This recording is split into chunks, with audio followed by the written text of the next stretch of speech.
One of the fundamental problems with the direction of Marvel Comics these days is the fact that so many of the company's decisions seem to boil down to "this thing worked, so let's do several more variations of it."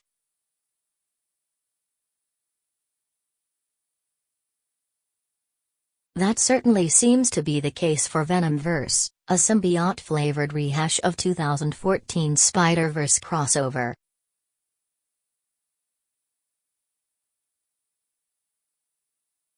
It features a similar multiverse-spanning cast, but little of the whimsical sense of fun and none of the dramatic weight of Spider-Verse.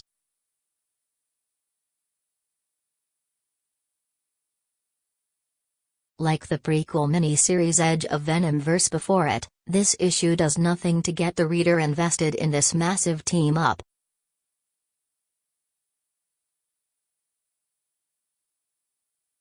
This issue begins the core Venomverse conflict, with Eddie Brock being dragged into an alternate universe where his fellow Venoms are making a desperate stand against a powerful, seemingly unstoppable foe.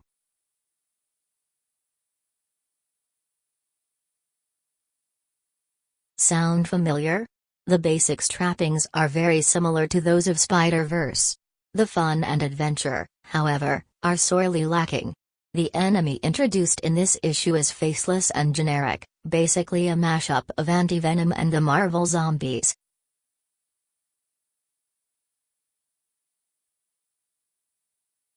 Venomverse doesn't have the benefit of building on past conflicts as Spider-Verse did with its use of Morlun and the Inheritors.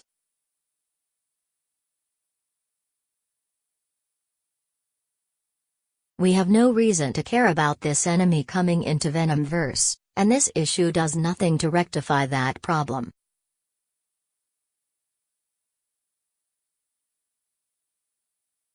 Nor does this issue do much to make use of the large supporting cast.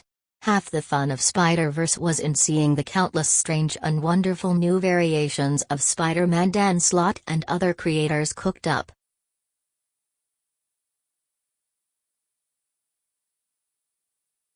There's a reason so many of those characters went on to star in other books after Spider-Verse wrapped.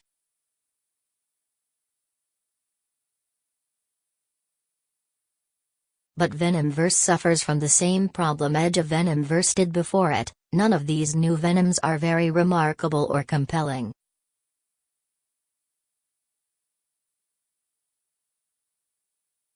The majority are just Venom-ized versions of other Marvel heroes, with old personalities completely intact.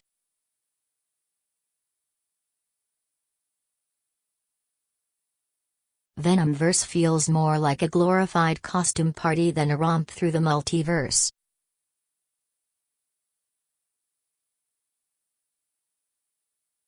The series has two saving graces thus far. One is the dynamic between Eddie and his impromptu partner, a Peter Parker who never gave up his Venom symbiote.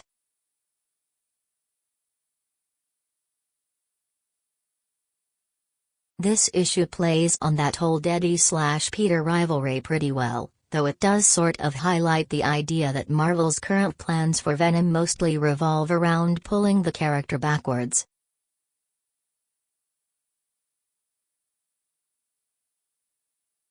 The art also helps bring an energy to the book that's otherwise lacking in the story.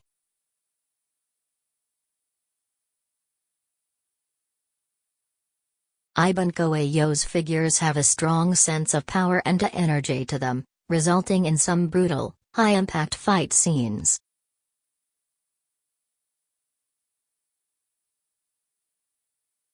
It helps that there's such a dynamic quality to Coello's framing. Meanwhile, colorist Matt Yackey gives the book a smooth, inviting feel while still lending a slightly sinister touch to the art.